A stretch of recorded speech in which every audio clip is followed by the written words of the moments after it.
దేవుని పరిశుద్ధ నామమునకు స్తోత్రము కలుగునుగాక. హోప్ ఛానల్ని వీక్షిస్తున్న వీక్షకులందరికీ కూడా శుభాభివందనాలు తెలియజేస్తున్నాం. అందరూ బాగున్నారా? మనము పరిశుద్ధ గ్రంథంలో ఉన్న స్త్రీలను బట్టి ధ్యానం చేసుకుంటున్నాము. క్రైస్తవ సంఘములో, సమాజంలో స్త్రీలు చాలా ప్రాముఖ్యమైన వారు. నీవు కూడా ఆ విశ్వాసమైన విధానం ఉన్నట్లయితే నీవు కూడా ధన్యురాలివి. దేవుని యొక్క వాక్యములకు వెళ్ళక మునుపు ప్రార్థన చేసుకుందాం. మహాపరిశుద్ధుడా, ప్రేమ నమ్మకం కలిగిన మా తండ్రి, మీకు స్తోత్రములు. మీ కృప చొప్పున తండ్రి, ఈ దినమందున నాయన పరిశుద్ధ గ్రంథము నుండి స్త్రీల గురించి మేము ధ్యానం చేసుకునిచున్నాము. మరి యొక్క స్త్రీని బట్టి ప్రభువా ధ్యానం చేసుకునిచుండగా తండ్రి, ఈమె ద్వారా క్రొత్త విషయాలు నేర్చుకుని ప్రభువా క్రైస్తవ సంఘములో, సమాజంలో తండ్రి మీకు సాక్షులుగా నిలిచి జీవించే భాగ్యమును నీ బిడ్డలందరికీ మీరు అనుగ్రహించమని యేసు నామమును బట్టి ప్రార్థిస్తున్నాం తండ్రి, ఆమేన్. దేవుని యొక్క పరిశుద్ధ గ్రంథంలో మరి ఒక స్త్రీని మనం జ్ఞాపకం చేసుకుందాం. మంచి సాక్ష్యము కలిగి జీవించిన తబిత. ఈ తబిత అనగా లేడీ. ఈ యుప్పే పట్టణమందు నివసించిన ఈ భక్తి కలిగినటువంటి స్త్రీకి ఈమెకి ఇంకొక పేరు కూడా ఉంది, దోర్కా. ఈ యుప్పే పట్టణమందు నివసించిన ఈ భక్తి కలిగినటువంటి స్త్రీకి ఇంకొక పేరు కూడా పిలిచేవారు, దోర్కా. ఈమె సామాన్యమైన స్త్రీగా ఉంటూ పేదలకు వస్త్రాలను కుట్టుపని చేయగలిగి ఉంటుంది.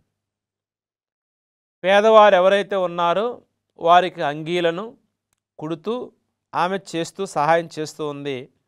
అయితే ఈ ప్రసంగంలో మనము ఈమె సత్క్రియల గురించి, ఈమె ధర్మకార్యాల గురించి మనం జ్ఞాపకం చేసుకుందాం. ఈమె యేసుక్రీస్తు ప్రభువునందు విశ్వాసము కలిగి ఉన్న విధానంలో మరి ఎలా రక్షణ పొంది ఏ రీతిగా ఈ మంచి క్రియలు అవలంబించిందో మనం జ్ఞాపకం చేసుకుందాం. ఇక్కడ మంచి శిష్యురాలు తబిత.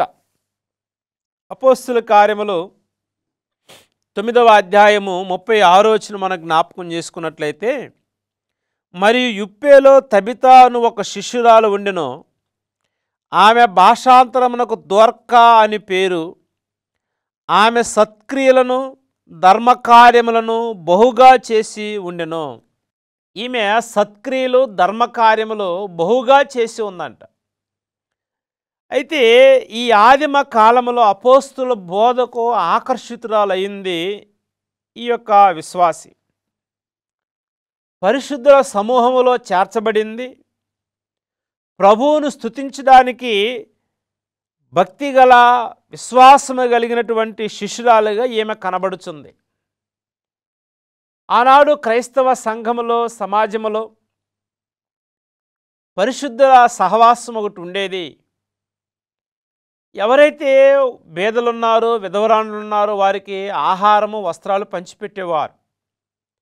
అదే క్రమంలోనే స్టెఫను కూడా ఉండేవాడు. 7 సంఘ సమూహంలో ఒక మనుషుడిగా ఉన్నాడు. అయితే ఇలాగా దేవుని యొక్క వాక్యమునకు ఆకర్షితురాలై, నేను కూడా కొందరు పేదవారికి సహాయం చేయాలి, నేను కూడా కొందరిని ఆదుకోవాలి, నాకున్న దానిలోనే నేను వారికి మేలు చేయాలన్న ఆలోచన ఈమె కలిగింది. ఈమె మంచి శిష్యురాలు. క్రైస్తవ జీవితంలో ఒక శిష్యురాలుగా పిలువబడే ఆధిక్యత కలిగి నీవు కూడా ఉన్నావో లేదో జ్ఞాపకం చేసుకో.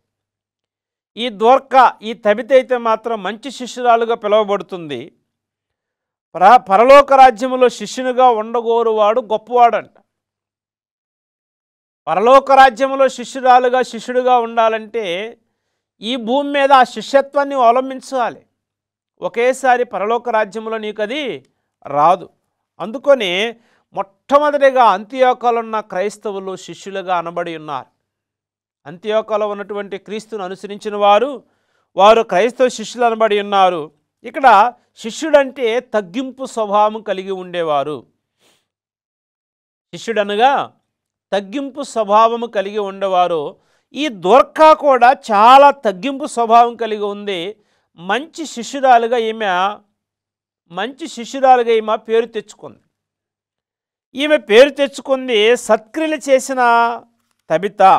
అందుకని ఈమె విధానముల తబిత నివసించిన యుప్పే పట్టణమందు దైవ ప్రేరణతో స్థితిలో ఉన్నటువంటి వారందరినీ కూడా ఆదరించి సాయం అందించింది. వారికి వస్త్రాలు కుట్టివ్వటం కానీ, వారికి ధర్మకార్యాలు చేయటం కానీ, వారిని సొంత చేతులతో పేదలకు వితంతువులకు బట్టలు కుట్టించి విధవరాండ్రులను దిక్కులేని వారందరినీ కూడా ఆమె పరామర్శిస్తూ ఉంది. ఇక్కడ దిక్కులేని వారందరికీ కూడా పరామర్శిస్తూ ఉంది. ఇక్కడ మంచి క్రియలు చేసి దేవుని ద్వారా మహిమ పొందుకుంటూ ఉంది ఈ యొక్క దోర్కా. చూడండి, యేసు ప్రభు యొక్క నామములో రక్షణ పొందింది, మారువ జీవితం కలిగి ఉంది, దేవుని యొక్క విధానంలో బ్రతుకుతుంది, సర్వశక్తుడైన దేవుణ్ణి ఆనందిస్తూ ఉంది. ఆయన యొక్క పరిపూర్ణ విధానంలో ఇక్కడ మంచి సత్క్రియల ద్వారా దేవుని మహిమపరుస్తుంది. నీవు కూడా ఏమైనా మంచి క్రియలు చేసి దేవుని దృష్టికి మంచి వ్యక్తిగా ఉన్నావో లేదో కూడా జ్ఞాపకం చేసుకోవాలి. అందుకనే దైవ దృష్టికి సత్క్రియలు కనబడితే నీకే ఆశీర్వాదము. సత్క్రియలు లేకపోతే దేవుని ఎదుట నీవు నిలవలేవు. సత్క్రియలు కలిగి ఉంటే నీవు తలెత్తుకొని తిరుగుతావు. నీలో సత్క్రియలు లేకపోతే, మంచి క్రియలు లేకపోతే నీకు ఏ విషయంలో కూడా ఘనత రాదు. కాబట్టి నీవు నీ సత్క్రియలు కలిగి ఉండాలి. అందుకని మనుషులు మీ సత్క్రియలను చూచినప్పుడు, దేవుని యొక్క వాక్యం తెలియచేస్తుంది, మనుషులు మీ సత్క్రియలను చూచినప్పుడు మిమ్మల్ని మెచ్చుకునే విధముగా ఉండాలి. అందుకని మీరు సత్క్రియలేందో ఆసక్తి కలిగి ఉండమని తీతు పత్రికలో చెప్తూ ఉంటారు. మీరు మంచి విషయాలు ఆసక్తి కలిగి ఉండి యేసు ప్రభువుని నమ్మావు, విశ్వాసిగా ఉన్నావు, దేవుని యొక్క విధానంలో బ్రతుకుచూ ఉన్నావు, ఆ సత్క్రియలు ఆసక్తి కలిగి ఉంటే సత్క్రియలు ఓపికతో చేయాలి. మంచి క్రియలు డబ్బుంటే రావండి. మంచి క్రియలు చేయాలంటే కొంచెం మంచి మనసు కూడా కావాలి, ఓపిక కావాలి, ఓర్పు కావాలి. ఇక్కడ ఈ దిక్కులేని వాళ్ళకి, విధవరాండ్రులకును అనేక మందికి తానే చేతులతో కుట్టి వారికి ఇస్తుందంటే ఎంత ఓపిక, ఎంత తన జీవితాన్ని దేవునికి సమర్పించుకుంది, ఎంతగా భక్తిలో లీనమైపోయింది, ఎంతగా భక్తి మార్గంలో జీవించింది. కాబట్టి అన్ని మంచి విషయాలు ఈ తబితా దోర్కా చేయగలిగింది. యేసు ప్రభువారిని నీవు వెంబడిస్తున్నావు కదా, యేసు ప్రభువారి యొక్క నామములో నీవు కూడా ప్రార్థన చేస్తున్నావు కదా, యేసు ప్రభు యొక్క నామములో నీవు కూడా భక్తిరాలుగా, విశ్వాసిగా నువ్వు పిలువబడుచున్నావు కదా, దేవుని యొక్క ప్రార్థనా విధానములో ఎక్కడికో నువ్వు ప్రార్థనా సహవాసానికి వెళుతున్నావు కదా, నీవు సంఘములో సహవాసం కలిగి ఉన్నావు, దూరాన్ని వెళుతున్నావు, ఖర్చు పెట్టుకొని వెళుతున్నావు, నీ యొక్క విధానంలో బ్రతుకుచున్నావు. అయితే మంచి కార్యాలు చేస్తున్నావు. నీవు ఎవరికైనా సహాయం అందిస్తున్నావా, ఎవరికైనా వస్త్రాలు ఇస్తున్నావా, ఎవరికైనా ధర్మం చేస్తూ ఉన్నావా? కాబట్టి క్రైస్తవ విధానములో సత్క్రియలు చాలా ప్రాముఖ్యము. నీకు ఎంతైతే విశ్వాసం ఉందో అంత మంచి క్రియలు కూడా కావాలి. అందుకని ఇక్కడ సత్క్రియ చేయు ప్రతివానికి కూడా ఘనత ఉంటుంది. ఆదాము బిడ్డలైనటువంటి హేబేలు, కయ్యని విషయంలో కూడా దేవుడు అంటాడు, నీవు సత్క్రియ చేసినట్లయితే తల ఎత్తుకొనవా, సత్క్రియ చేయకపోయినట్లయితే వాకిట నీ పాపము నీ మీద పొంచి ఉండును. మంచి క్రియలు చేయాలి, మంచి విధానంలో బ్రతకాలి, మంచి ఆలోచన విధానంలో బ్రతకాలి. అందుకని ఈ దైవభక్తి కలిగినటువంటి స్త్రీ మంచి సాక్ష్యము కలిగి జీవించినటువంటి తబితా అండి. చాలా మంచి సాక్ష్యం. ఆమె గురించి అందరూ కూడా ముందున్న సమయంలో దుఃఖిస్తూ ఉంటారు. ఎందుకంటే ధర్మకార్యములు చేసిన ఘనత ఈ దోర్కాది. 9వ అధ్యాయం 36వ వచనం. ఇప్పేలో తబితాను ఒక శిష్యురాలు ఉండెను, ఆమెకు భాషాంతరము దోర్కా అని పేరు. ఆమె సత్క్రియలను ధర్మకార్యములను బహుగా చేసి ఉండెను. సత్క్రియలు మంచి ప్రవర్తన కలిగి ఉంది. తన మాటలు, తన ఆలోచన, తన విధానము, తన నడవడిక, మందిరంలో నడుచుకునే విధానము, మనుషుల మధ్య నడుచుకునే విధానము, మనుషులతో మాట్లాడే విధానము, సత్క్రియలు చాలా బాగున్నాయి. ఆమె ధర్మకార్యాలు కూడా చేస్తూ ఉంది. ఈమె ఆ ధర్మకార్యాలు చేస్తూ, అందుకని ఈ తబితాను ఈ స్త్రీ చుట్టూ ఉన్నవారందరినీ కూడా ఈమె ప్రేమించింది. వారి కొరకు చేయదగిన సహాయం అంతా కూడా చేసింది. వారికి ఏ సహాయం కావాలో, వారికి ఏ రీతిగా సహాయం అందించాలో అన్నీ చేసింది తన స్వప్రయోజనం చేసుకొనక దేవుని ప్రేమ ద్వారా తన సత్క్రియను బయలుపరుస్తూ ఉంది. తాను కూడా సాధారణమైన మనిషిలాగా బ్రతుకుతుంది. తాను కూడా సాధారణమైన విధానంలో ఉంటుంది, మార్గదర్శకురాలుగా ఉంటుంది. దేవుని ద్వారా సత్క్రియల ద్వారా బయలుపరిచిన గొప్ప మార్గదర్శకులుగా ఉంటుంది. ఇన్ని గొప్ప కార్యాలు చేసినటువంటి ఈమె అనేక మందిని ఆత్మీయ రక్త సంబంధులుగా చేసుకుందండి. అనేక మంది వచ్చి ఆత్మీయ రక్త సంబంధులుగా వారు సంపాదించుకోగలిగింది. మరి నీ ధర్మకార్యాలు చేయువారి ఈ లిస్టులో నీవు ఉన్నావా? ఎందుకంటే ఈ ధర్మకార్యాలు చేసే లిస్టులో నీవు ఉన్నట్లయితే నీవు ధన్యురాలవి. ఏ రీతిగా నీవు ఉంటున్నావు, ఎలా నీవు ఉంటున్నావు, నీ ప్రవర్తన ఎలా ఉంది, నీ విశ్వాసం ఎలా ఉంది, నీ మార్గాలు, నీ ఆలోచన ఎలా ఉన్నాయో ఒకసారి జ్ఞాపకం చేసుకోవాలి. ఎందుకంటే ఇదే లిస్టులో నీవు కూడా ఉండాలి. నీకు చేతనైనంత సహాయం చేయి, ప్రేమ కలిగి మాట్లాడు. అసలు నీ జీవితంలో ఆ సత్క్రియను నీవే అవలంబించు. మంచి విషయాలు కలిగి ఉండు. నీ మాట, నీ నోట చాలా చక్కగా ఉండాలి. దేవుని మాటలు పలకాలి, దేవుని యొక్క విధానంలో జీవించాలి. నువ్వు పనికి వెళ్ళినా, లేకపోతే నువ్వు సమాజంలో ఇంట్లో ఉన్నా, బయట ఉన్నా, లోపలున్నా నీ గురించి మంచి సాక్ష్యం పలికి అంత భక్తి జీవితం నీలో ఉండాలి. ఈ దోర్కా అలాగా జీవించింది, మంచి సాక్ష్యం పొందుకుంది, మంచి సత్క్రియలు చేసింది, ధర్మకార్యాలు చేస్తూ ఉందైతే ధర్మకార్యాలు చేసినటువంటి వారి విధానంలో కూడా చాలా నమ్మకస్తులుగా ఉన్నాడు కొర్నేలి. దేవుడితో అంటాడు, ప్రార్థన చేసి ఇంచుమించు 3 గంటలప్పుడు ప్రార్థన చేశాయా, కొర్నేలి నీ ధర్మకార్యములు నేను చూశాను, నాకు వినబడినాయి. చాలా భక్తి కలిగిన ఉన్నాడు, శతాధిపతి, 100 మందికి అధికారి. మరి యేసుక్రీస్తు ప్రభు భక్తి, యేసుక్రీస్తు ప్రభు యొక్క స్వార్థ విన్నాడు, యేసు ప్రభు వారు గొప్పవాడినన్నాడు. మరి ఈయన భక్తి మార్గంలో ఉన్నాడు. ధర్మకార్యాలు తన దగ్గర ఉన్నటువంటి ఆ 100 మందిలోనే వారికి సహాయం చేస్తున్నాడు. ఆ సైనికులు వారికే మేలు చేస్తున్నాడు, వారి పిల్లలకు సహాయం చేస్తున్నారు, వారి కుటుంబంలో ఉన్న వారికి మేలు చేస్తున్నాడు, ఇంకా బయట వారికి కూడా ఆయన సహాయము చేస్తూ ఉన్నాడు. అంటే ధర్మకార్యములో చేయాలి. హెబ్రీ పత్రికలో చెప్తూ ఉంటాడు, ధర్మము చేయ మరొకడి. క్రైస్తవుడిగా నీవు ఉన్నట్లయితే ధర్మం చేయాలి. అందుకని క్రైస్తవ మిషనరీలు వచ్చాయి, అనేక మందికి పేదవారికి సహాయం చేస్తున్నారు, దిక్కులేని వాళ్ళని ఆదుకున్నారు, హాస్పిటల్ ద్వారా వైద్యం చేయించున్నారు, కుష్టి వ్యాధులను బాగు చేస్తున్నారు. ఇంతగా ఎందుకు చేస్తున్నారంటే యేసుక్రీస్తు ప్రభు యొక్క వాక్యము. వారు యేసునందు విశ్వాసం కలిగిన వారు ఎందుకు ఆనాడు మొట్టమొదటిలో అనేక మందిని ప్రేమించగలిగి ఉన్నారంటే దేవుని యొక్క సువార్త అలాగా చెప్పి ఉన్నారు. వాళ్ళు ధర్మకార్యాలు చేస్తూ ఉన్నారు, సత్క్రియలు కలిగి ఉన్నారు, ఎదుటివారిని ప్రేమించేవారు, ఎదుటివారి విషయంలో మంచి ప్రేమ ఆప్యాయతలు కలిగి ఉన్నవారు. నువ్వు నీతో ఉన్నటువంటి సహోదరుని ప్రేమించకుండా ఎక్కడో దూరాన ఉన్నటువంటి దేవుని ప్రేమిస్తున్నట్టు దేవుడు నమ్ముతాడా? లేదు. నీ భక్తి నీతో ఉన్న మనుషుని నువ్వు ప్రేమించాలి. అందుకని ఈ ద్వారకా తన సత్క్రియ విషయంలో, ధర్మకార్య విషయంలో ధర్మము చేయ మర్చిపోలేదు, ఇతరుల కార్యములు కూడా. అందుకని ఫిలిప్పీ పత్రికలో చెప్తాడు, నీ సొంత కార్యములే కాకుండా ఇతరుల కార్యములు కూడా నీవు చూడాలి. నువ్వు బ్రతుకు, నువ్వు జీవించు, నువ్వు సంపాదించుకో. నువ్వు ఉద్యోగం చేస్తావా, వ్యాపారం చేసుకునిచున్నావా, ఎలా బ్రతుకుచున్నావు బ్రతుకు. కానీ నీ సొంత కార్యములే కాకుండా ఇతరుల కార్యములు కూడా నీవు చూపాలంట. ఇతరుల కార్యములు కూడా నీవు చూడాలి, వారికి కూడా సహాయం చేయి, వారికి కూడా మేలు చేయి.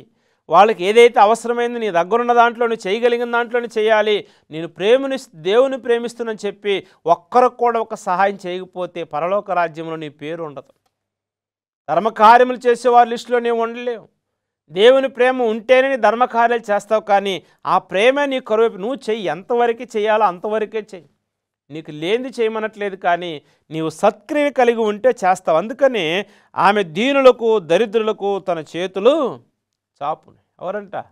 గుణవతి అయినటువంటి భార్య. దీనులకు దరిద్రులకు తన చేతులు చాస్తుంది, వాళ్ళకి పెడుతుంది, వాళ్ళకి సహాయం చేస్తుంది, వాళ్ళకి మేలు చేస్తుంది.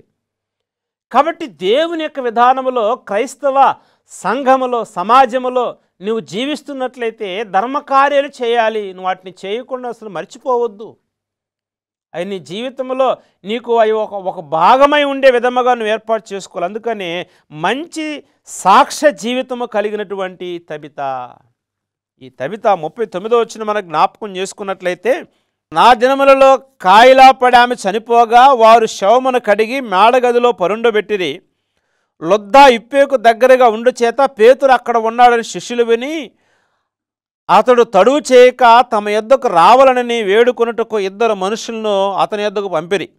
పేతురు లేచి వారితో కూడా వెళ్ళి అక్కడ చేరినప్పుడు వారు మేడగదిలోనికి అతనిని తీసుకొని వచ్చిరి. విధవరాండ్రులందరూ వచ్చి ఏడ్చుచు దోర్కా తమతో కూడా ఉన్నప్పుడు కుట్టిన అంగీలు వస్త్రములు చూపుచు అతనిని మొదట అతని ఎదుట నిలిచారండి. కాబట్టి ఇలా దోర్కా చనిపోతే అందరూ ఏడుస్తున్నారు, గొగ్గోలు పెడుతున్నారు, ప్రలాపిస్తూ ఉన్నారు. వాళ్ళ ఇంట్లో మనిషి కాదు, వాళ్ళ రక్త సంబంధి కాదు, వాళ్ళకు చెల్లి కాదు, అక్క కాదు, ఇంకేమీ కాదు.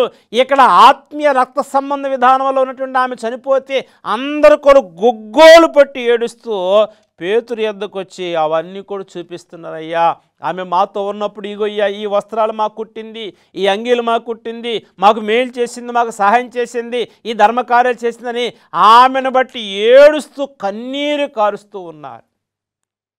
ఏమైనా దేవుని బిడ్డలారా, నీ చరిత్ర నువ్వు చనిపోయిన తర్వాత మొదలవుతుంది.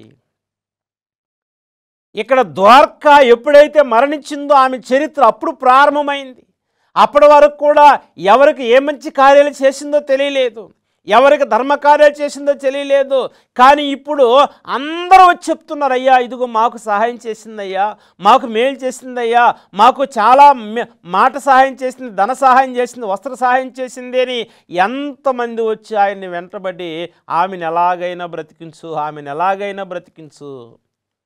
నువ్వు చనిపోయిన తర్వాత నిన్ను ఒక విశ్వాసిగా, ఒక భక్తురాలుగా, ఒక నమ్మకమైన విధానంలో క్రైస్తవ సంఘంలో సమాజంలో ఉన్నావంటే నువ్వు చనిపోయిన తర్వాత అయ్యో ఈమె చనిపోయిందా, ఈ భక్తురాలు చనిపోయిందా, ఎంతమందిని ఆదరించేది, ఎంతమందికి సహాయం చేసేది, ఏ రీతిగా సంఘంలో పరిచయం చేసేది నిన్ను మెచ్చుకోవాలి తప్ప పోయిందిలే పేడ వగదెగిపోయింది అని నిన్ను బట్టి మాట్లాడుకోకూడదు. ఒక విశ్వాసి ఉంది ఎందుకు పనికిరాని విశ్వాసి, ఒక విశ్వాసి ఉంది ఎవరితో ప్రేమగా మాట్లాడదు, ఈ విశ్వాసి ఎందుకు ఎక్కడ కూడా మంచి సాక్ష్యం లేదు, ఇంట్లో లేదు, బయట లేదు, సమాజం లేదు, పోతే పోయిందిలే అన్న పేరు నువ్వు తెచ్చుకోకూడదు. దేవుని యొక్క వాక్యం ఎప్పుడు కూడా కఠినంగానే ఉంటుంది, ఆ వాక్యములో ప్రేమ ఉంటుంది. నువ్వు మార్పు చెందాలని దేవుడి మాటలని చెప్తున్నాడు. ద్వారకా ఎప్పుడైతే చనిపోయిందో ఆమె చరిత్ర ప్రారంభమైంది. అందరూ వచ్చి ఆమె దగ్గర మాట్లాడుచున్నాడు. 40వ వచనంలో పేతురు అందరి వెలుపలకు పంపించి మోకాళ్ళని ప్రార్థన చేసి శవం వైపు తిరిగి తబితా లెమ్మనగా ఆమె కన్నులు తెరచి పేతురును చూసి లేచి కూర్చుండెను. అప్పుడు ఆమెకు చెయ్యి ఇచ్చి లేవనెత్తి పరిశుద్ధులను విధవరాండ్రులను పిలిచి ఆమెను సజీవురాలుగా వారికి అప్పగించేశాడు. ఇదిగోయ్యా మీరు ఇంతగా ప్రలాపించారు, ఇంతగా ఏడ్చున్నారు కాబట్టి ఇక్కడ మంచి సాక్ష్యం ఇక్కడ తబితా ఈ శిష్యురాలు తాను జీవిస్తున్న దినాల సమాజం నిందారహితంగా ఉంది. ఎక్కడ కూడా ఒక మచ్చ కూడా లేదు, ఏమిటి ఎక్కడ చెడ్డ పేరు లేదు, ఎక్కడ ఉన్న మంచి జీవితాన్ని ప్రారంభించింది, ప్రభువునందు విశ్వాసం ఉంచింది, ఆయన ప్రేమించి విశ్వాస గృహంలో సంఘస్థులతో ఇతరుల కొరకు ధర్మకార్యాలు చేసింది, ప్రజల్లో మంచి సాక్ష్యం పొందింది. అందుకే ఆమె జబ్బు చేసి చనిపోయినప్పుడు ఆమె ద్వారా సహాయం పొందుకున్న వారంతా పరుగు పొరుగును వచ్చి ఆమెను బ్రతికించమని వేడుకుంటున్నారు. నీవు సాక్ష్యం కలిగి ఉండాలి, ఇతని నీతిమంతుడు సాక్ష్యం కలిగి ఉండాలి. అందుకని తిరిగి బ్రతికించబడినటువంటి ఈ తబిత, అందుకని 41వ వచనం మనం చదువుకుని ఉన్నాము. తిరిగి బ్రతికించబడింది. పేతురు ప్రార్థించగానే ఆమె బ్రతికించబడింది, సజీవురాలైంది. దేవుడు ఆమె ఆయుష్కాలాన్ని పొడిగించున్నాడు. ఈమె సజీవురాలుగా లేపడటం విధవరాండ్రులు మాత్రమే కాదు కానీ ఇప్పే పట్టణమునకు ఆశీర్వాదకరంగా మారిపోయింది. ఆ ఇప్పే పట్టణం అంతా కూడా ఈమె దగ్గరకు వచ్చి, ఈ కనికరము కలిగిన దేవుడు ఇంత గొప్ప కార్యం చేస్తున్నాడు, యేసు ప్రభువునందు విశ్వాసం ఉంచినటువంటి దాసురాలు మరణించిన తిరిగి లేచిందని ఆ ఉప్పేవారందరూ కూడా యేసు ప్రభువునందు విశ్వాసం ఉంచారు.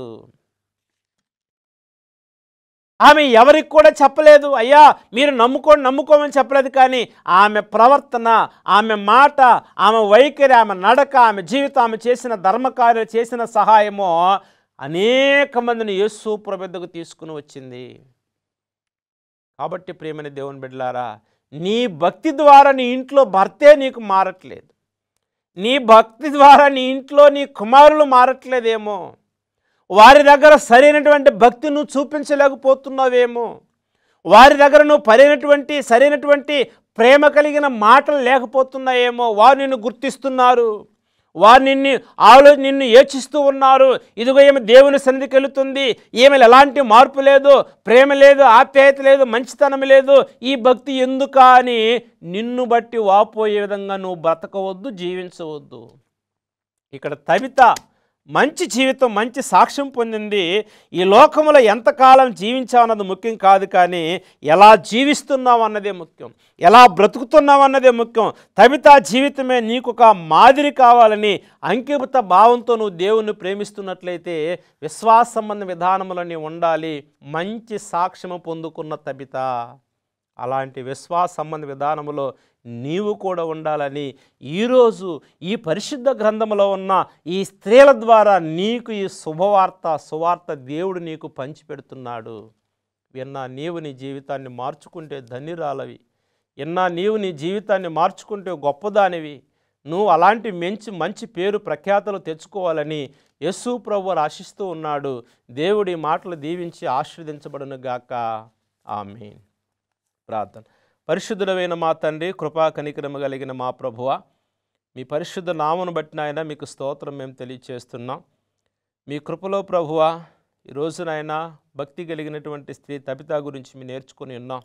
ఎవరైతే విని ఉన్నారో ప్రభువ, వారి జీవితాన్ని అయినా సరిదిద్దుకొని చక్కపరుచుకొని సత్క్రియలు కలిగి మంచి ప్రవర్తన కలిగి సమాజంలో, సంఘములో, బయట నాయన మంచి పేరు సంపాదించుకునే ధర్మకార్యములు వారికి చేతనంత చేసిన ఆయన క్రైస్తవ విశ్వాస సంబంధ విధాల కుటుంబాన్ని కూడా వారి ప్రవర్తన ద్వారా, వారి మాట ద్వారా రక్షణలోనికి తీసుకొచ్చేంత భక్తి వారికి దయచేయమని ప్రార్థిస్తున్నాం ప్రభువా.